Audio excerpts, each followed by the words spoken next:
সেই মহিলা সেই বাধাগুলোকে তার মুখের প্রস্তাবে তার দৈহিক সৌন্দর্য নিয়ে তার অঙ্গভঙ্গি নিয়ে তার অশ্লীল আচরণে আকৃষ্ট করতে পারছে কিনা আপনি এতটুকু শুধু পাহারা দেবেন। রাজামশাইকে চেয়ারে বসিয়ে দেওয়া হলো, সুন্দরী রমণীকে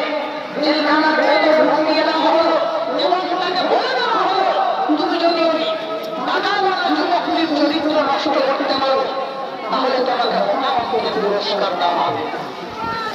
সেই চরিত্রহীনা মহিলা পুরুষ শিকারে করবো, তার যত রকমের কলা কৌশল আছে সমস্ত কিছু একটা একটা করে প্রয়োগ করতে